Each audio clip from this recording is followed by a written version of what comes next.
तुम्ही आजकाल सकाळी जो चहा प्यायलात त्यातलं दूध खरं होतं की खाद्यतेलापासून बनवलेलं रसायन? तुम्ही जो आंबा खाल्ला तो नैसर्गिकरित्या पिकला होता की कॅन्सरला आमंत्रण देणाऱ्या रसायनांनी?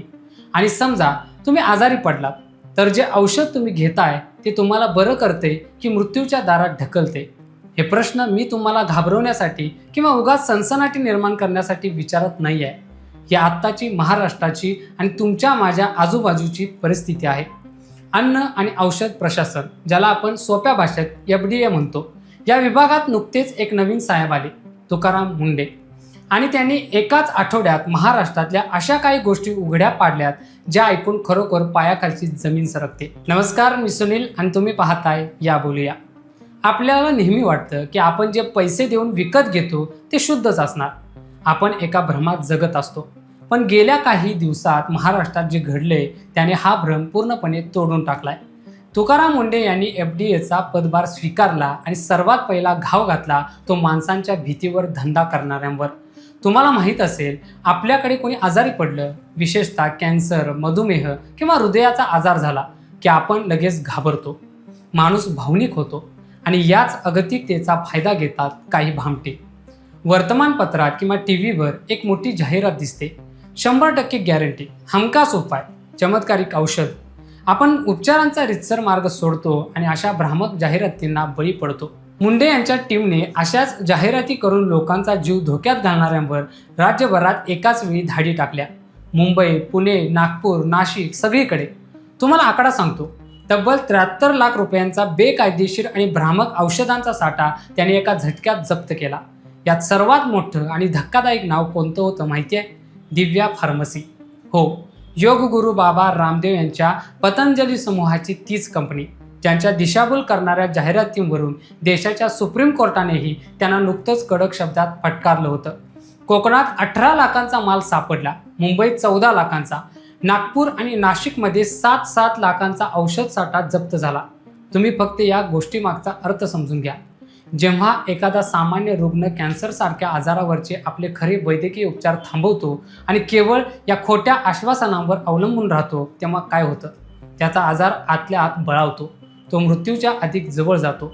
म्हणजे हे लोक फक्त चुकीचं औषध विकत नव्हते, तर ते लोकांच्या आयुष्याशी खेळत होते. आणि फक्त आयुर्वेदिकच नाही, पुण्यात एका ठिकाणी 21 लाख रुपयांची चुकीची लेबल्स असलेली म्हणजे मिथ्याच्या ॲलोपॅथीची औषधंही सापडली. विचार करा, हे सगळं आपल्या आजूबाजूला घडत होतं आणि आपल्याला पत्ताही नव्हता. आता तुम्ही म्हणाल, मी तर आजारी नाही आहे, मी कोणती औषधं घेत नाही, त्यामुळे मी सुरक्षित आहे. पण थांबा, तुमचा रोजचा आहार काय आहे? तुमची सकाळ कशी सुरू होते? दुधाने. FDAच्या अधिकाऱ्यांनी जळगावमध्ये एक छापा टाकला. तिथे जे दिसलं ते ऐकून तुम्हाला संताप येईल. तिथे एका कारखान्यात गाईच्या दुधात खाद्यतेल आणि इतर रसायने मिसळून चक्क बनावट दूध तयार केलं जात होतं. तेच दूध जे आपण आपल्या लहान मुलांना देतो, त्यांची हाडं मजबूत व्हावीत म्हणून. आणि तिथे त्यांना काय मिळते? यकृत खराब करणारं रसायन. मुलांच्या कुपोषणाची सुरुवात इथून होते. दुपारी तुम्ही फळं खात असाल, आंबे खात असाल. पुण्यातल्या इंदापूरमध्ये अधिकाऱ्यांनी छापा टाकला. तिथे काय दिसलं? आंबे नैसर्गिकरित्या पिकवण्याऐवजी इथिलीन सारखी घातक रसायने वापरून ते कृत्रिमरित्या पिकवले जात होते. तिथे तब्बल 20 लाख रुपयांचे रसायनांनी पिकवलेले आंबे जप्त करण्यात आले. ही रसायने थेट मज्जासंस्थेवर परिणाम करतात, कर्करोगाला आमंत्रण देतात. संध्याकाळी तुम्हाला किंवा तुमच्या मुलांना भूक लागली तर तुम्ही नूडल्स खाता. मुंबईतल्या धारावीमध्ये अशाच एका नूडल्स बनवणाऱ्या कारखान्यावर कारवाई झाली.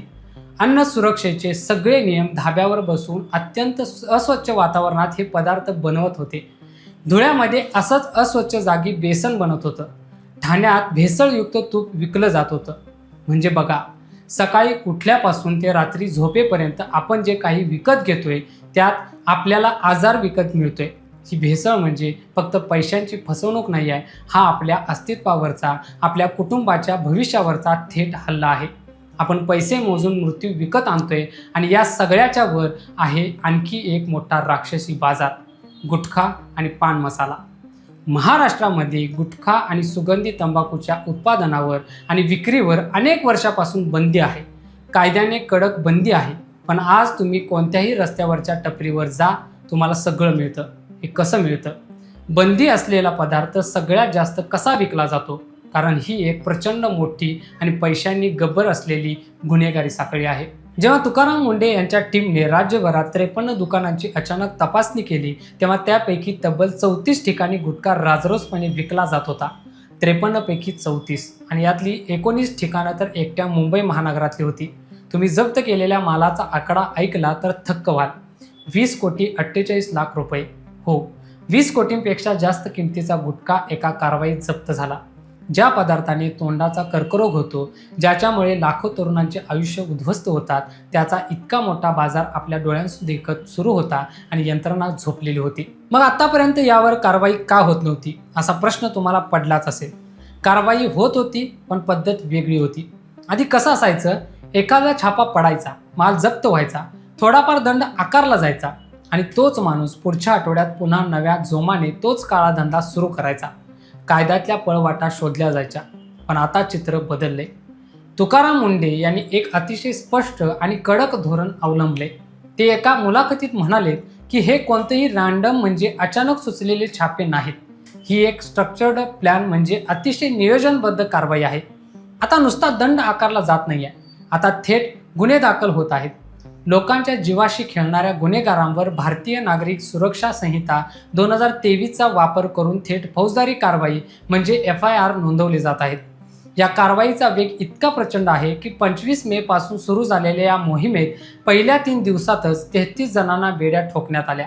तब्बल 27 कारखाने आणि आस्थापना थेट सील केल्या आणि एका आठवड्याच्या आत हा अटकेचा आकडा 102 वर गेला. सुरुवातीच्याच टप्प्यात 1,58,00,000चा माल जप्त झाला. हे एक झिरो टॉलरन्स धोरण आहे. लोकांच्या जीवाशी खेळणाऱ्यांना कोणतीही सवलत नाही. हा एक अत्यंत कडक मेसेज आता संपूर्ण महाराष्ट्रात गेलाय. पण या सगळ्या प्रवासात एक वेगळाच ताण आहे आणि तो ताण आहे व्यवस्थेचा. तुम्ही विचार करा, एखादा अधिकारी जेव्हा अशी अब्जावधी रुपयांची उलाढाल असणाऱ्या गुन्हेगारांवर थेट धडक कारवाई करतो तेव्हा त्याला किती विरोध होत असेल. या काळ्या बाजारात गुंतलेले हितसंबंध किती मोठे असतील. तुकाराम मुंढे यांच्या आत्तापर्यंतच्या प्रशासकीय कारकिर्दीकडे पाहिलं तर आपल्या लक्षात येतं. 21 वर्षाच्या सेवेत त्यांची तब्बल 24 ते 25 वेळा बदली झाली आहे. वाळू माफियांवर कारवाई करताना त्यांना जीवे मारण्याच्या धमक्या आल्या होत्या. नागपूरला स्मार्ट सिटी प्रकल्पात असताना त्यांच्यावर थेट खोटे आरोप करण्यात आले. पण त्यांनी काम करण्याची आपली पद्धत कधीच बदलली नाही. अगदी अलीकडे दिव्यांग विभागात असताना बोगस प्रमाणपत्रांवर नोकऱ्या लाटणाऱ्यांवर त्यांनी कारवाई केली आणि त्यानंतर लगेच त्यांची बदली झाली. अन्न आणि औषध प्रशासन हा तसा आपल्या रोजच्या जगण्यातला अत्यंत जवळचा विभाग, पण तो किती महत्त्वाचा आहे हे आता या कारवायांमधून आपल्याला नव्याने समजते. पण यातून एक मोठा प्रश्न आपल्यासमोर उभा राहतो. प्रशासनाकडे नेहमीच एवढं मनुष्यबळ नसतं आणि जेव्हा असा एखादा कडक अधिकारी बदलून जातो तेव्हा पुन्हा हे माफिया, हे भेसळखोर डोकं वर काढतात. मग यावर कायमस्वरूपी उपाय काय? आपण कायम अशाच भीतीच्या छायेत जगायचं का?